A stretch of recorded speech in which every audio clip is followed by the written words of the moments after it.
Hello दोस्तों, स्वागत है आपका मेरे चैनल ऐशु नावेल वर्ल्ड में। अगर आपको इसके आगे के एपिसोड सुनने हैं तो वीडियो को लाइक और कमेंट कीजिए, साथ ही साथ मेरे चैनल को सब्सक्राइब कीजिए।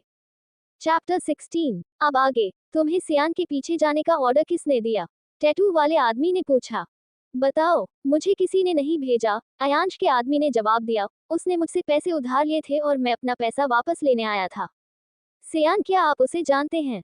टैटू वाले आदमी ने सियान से पूछा। सियान ने अपना सिर हिलाया और बोला, मैं उसे बिल्कुल नहीं जानता। उद्धरण चिन्ह। क्या तुमने सुना? टैटू वाले आदमी ने उसके पेट पर एक लात मारी। अब सच सच बताओ। मैं तुम्हें सच ही बता रहा हूँ, अयांश के आदमी ने खांसते हुए कहा। तुम मुझे मार भी डालोगे तो भी तुम्हें कुछ हासिल नहीं होगा, अयांश के आदमी ने कहा।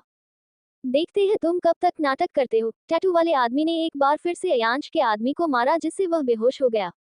जब टैटू वाले आदमी ने देखा तो उसने अभिमान से पूछा, अब हम क्या करें? उद्धरण चिन्ह।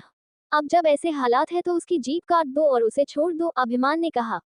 अभिमान को हमेशा से ही डाउट था कि अयांश ने ही उसे काम पर रखा होगा, लेकिन वह अपने डाउट को क्लियर नहीं कर पा रहे थे, इसलिए वह इस व्यक्ति को रिहा कर देंगे ताकि अयांश को मैसेज भेज सके। वह देखना चाहते थे कि अयांश कैसी प्रतिक्रिया देगा जब इस आदमी की जभी कटी हुई मिलेगी। उस आदमी को छोड़ने के बाद अभिमान ने अपना मास्क उतारकर फर्श पर फेंक दिया। सियान, अगर तुमने अपना मुंह खोला तो मैं सुनिश्चित करूंगा कि तुम्हारा भी यही हश्र रहो। मैंने आज कुछ भी नहीं देखा और न ही सुना, सियान ने कहा, क्योंकि वह अंदर से डरा हुआ था। अभिमान ने टैटू वाले आदमी की ओर देखा और बोला, मुझे लगता है कि कोई सियान का पीछा कर रहा है।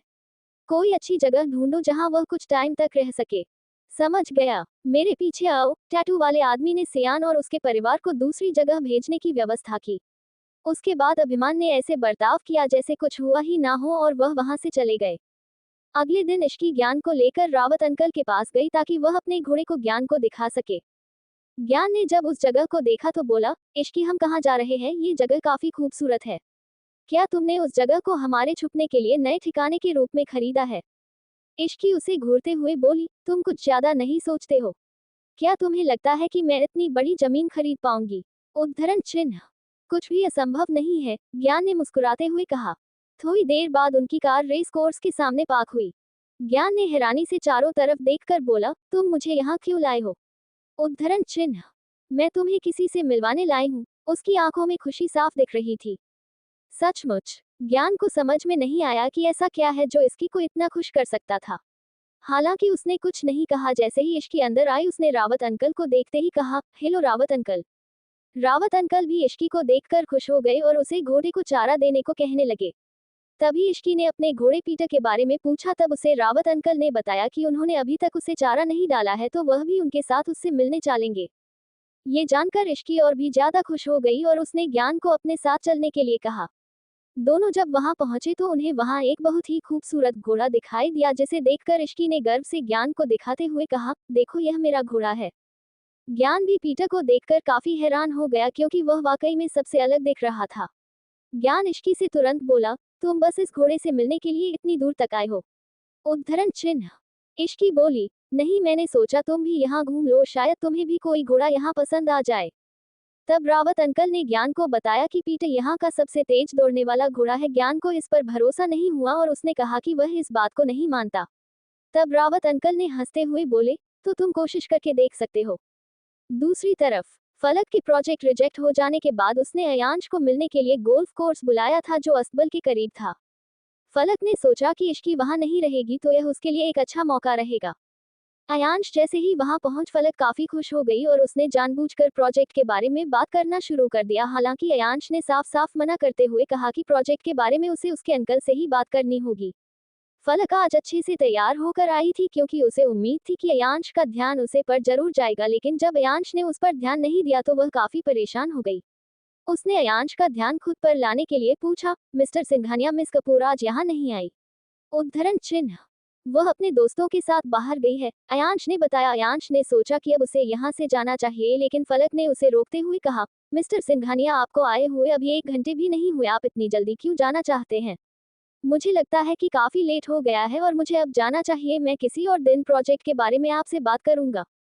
ठीक है, आप अपना वादा मत भूलिएगा। फलक में गहरी सांस ली और अयांश को देखा। तभी उन्हें 2 घोड़े दौड़ते हुए दिखाई दिए। घोड़े को महसूस करते ही अयांश ने दूर तक देखा और उसे घोड़े पर एक जानी पहचानी आकृति दिखाई दी, इसलिए उसकी नजर उस पर ही टिक गई। फलक ने भी अयांश की नजरों का पीछा किया और बोली, घोड़े पर सवार व्यक्ति मिस कपूर जैसी दिखती है ना। लेकिन जब उसे लगा कि अयांश ने उसकी बात अनसुनी कर दी है तो वह उसके पास गई और फिर से बोली, मिस्टर सिंघानिया, क्या वह मिस कपूर है? उद्धरण चिन्ह। मुझे देखना होगा। अयांश ने तुरंत अपनी गाड़ी निकली और उस तरफ चल पड़ा। इस बीच मैदान के दूसरी ओर इश्की और ज्ञान पहले से ही कंपटीशन कर रहे थे। ज्ञान, क्या तुम्हारे घोड़े की सहन शक्ति खत्म हो गई है? इश्की ने पलट कर ज्ञान को एक मुस्कान दी, मानो उसका मजाक उड़ा रही हो। अभी इतना मत सोचो, ज्ञान मुस्कुराया। बस देखो, मैं ही वह व्यक्ति रहूंगा जिसके पीछे तुम दौड़ोगी। उसने अपने घोड़े की लगाम खींची और घोड़ा तेज दौड़ने लगा। कुछ ही टाइम बाद अयांश की कार वहां पहुंची। जब वह नीचे उतरे तो उसने अपनी नजर इश्की पर गड़ाई, जो अभी भी घोड़े पर बैठी सारे नजारे को एंजॉय कर रही थी। इस नजारे को देखकर उसके चेहरे पर मुस्कान आ गई। ऐसा लग रहा था कि इश्की और पीटर के बीच बहुत मजबूत रिश्ता बन गया था। इश्की अभी भी ग्राउंड पर घोड़े को दौड़ा रही थी। जब उसने दूर एक जानी पहचानी गाड़ी को देखा तो उसने तुरंत अपने घोड़े की दिशा बदल दी और अयांश की तरफ जाने लगी। ज्ञान तेजी से उसका पीछा कर रहा था, लेकिन जब उसने इश्की को पीछे मुड़ते देखा तो उसने सोचा कि क्या हो रहा है। अयांश, तुम कब आए? इश्की के चेहरे पर मुस्कान थी। मैं यहाँ कुछ समय पहले ही आया था। तुम्हें पीटर के साथ इस तरह से देखकर मुझे काफी खुशी हुई। तभी वहां ज्ञान घोड़ा लेकर आया और जब उसने अयांश को देखा तो सोचने लगा कि वह यहाँ क्या कर रहा है। उद्धरण चिन्ह। सब कैसा चल रहा है? अयांश ने ज्ञान से पूछा। क्या यहाँ मौजूद घोड़े में से तुम्हें कोई पसंद आया? उद्धरण चिन्ह। हाँ, यह अच्छे हैं, ज्ञान ने जवाब दिया।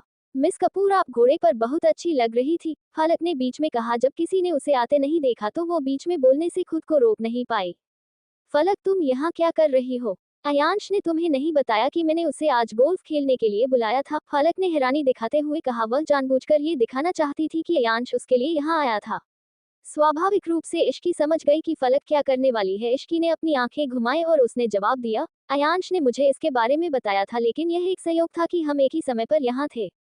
इश्की ने ऐसा इसलिए कहा क्योंकि वह नहीं चाहती थी कि फलक जानबूझकर अपनी शेखी बघारे। क्या तुम कुछ और देर घूमना चाहती हो? अयांश ने तुरंत इस मौके का फायदा उठाते हुए इश्की से पूछा, क्योंकि वह पहले से ही असहज महसूस कर रहा था। बेशक ज्ञान, और मैंने शर्त लगाई है, अगर वह हार गया तो हमारे लिए रात का खाना वही खरीदेगा। इश्की ने ज्ञान पर नजर गड़ाए हुए कहा, लेकिन ज्ञान उसे घूरने से खुद को रोक नहीं सका क्योंकि दोनों ने ऐसी कोई शर्त नहीं लगाई थी। ठीक है, तो मैं भी आप लोगों के साथ चलूंगा। मुझे भी घूमने का मन है। क्यों ना हम सभी एक साथ चले, फलक ने कहा। बिना किसी से पूछे ही वह इसमें शामिल हो गई। अयांश ने मना नहीं किया, जिससे इश्की नाराज दिखी। फलक एक गाड़ी में बैठी और अयांश के साथ दोनों अस्तबल की ओर चल पड़े। इश्की उस गाड़ी को घूर रही थी। तभी ज्ञान वहां आया और बोला, ये लड़की कमाल की है, वह अयांश से ऐसे बात कैसे कर सकती है? ज्ञान मजाक कर रहा था, लेकिन इश्की को लगा कि वह उसे चिढ़ा रहा है, इसलिए इश्की तुरंत बोली, अगर तुम मुझे हरा दोगी तो तुम्हें मेरे लिए डिनर खरीदने की जरूरत नहीं है। इश्की ने घोड़े को मोड़ लिया और घोड़ा दूसरी तरफ दौड़ने लगा। ज्ञान ने भी उसके पीछे अपने घोड़े को दौड़ना शुरू किया। इश्की काफी दूर चली गई। अरे रुको, ज्ञान चिल्लाते रह गया, लेकिन इश्की ने उस पर ध्यान नहीं दिया। जैसे ही अयांश अस्तबल में पहुंचा उसने देखा इश्की और ज्ञान वहां नहीं पहुंचे। उसने अपना फोन निकाला और उन्हें कॉल करने की कोशिश की, लेकिन उसे कोई जवाब नहीं मिला। अयांश ने सोचा कि वह घोड़ा लेकर वहां जाएगा जिधर उसने उन्हें देखा था। जब वह एक घोड़ा लेकर थोड़े दूर पहुंचा तो उसे फलक की आवाज सुनाई दी, जो चिल्ला कर कह रही थी, मिस्टर सिंघानिया, मुझे डर लग रहा है। अयांश ने पलट कर देखा तो फलक के साथ कोई नहीं था। ये देखकर उसने पूछा, तुम यहाँ अकेले क्या कर रही हो? उद्धरण चिन्ह।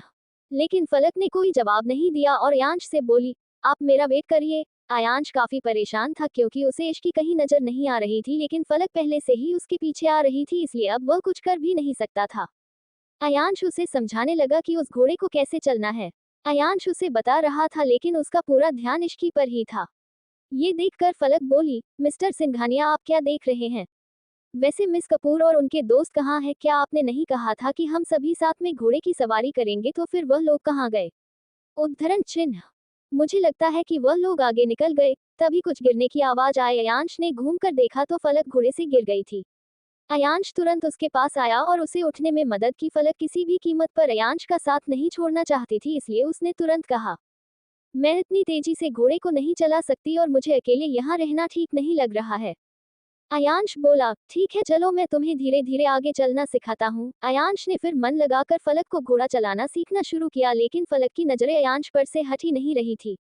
जब इस बात को अयांश ने देखा तो उसने तुरंत पूछा, तुम क्या देख रही हो? उद्धरण चिन्ह।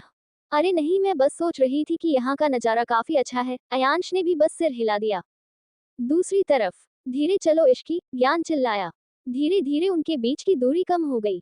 तुम इतनी तेजी से घोड़े को क्यों दौड़ा रही हो? मेरी कमर टूट गई।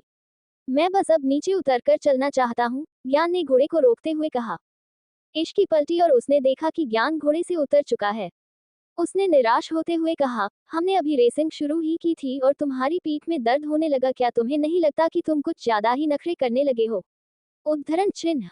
तुम किस बारे में बात कर रही हो? तुम्हें कौन कमजोर दिख रहा है?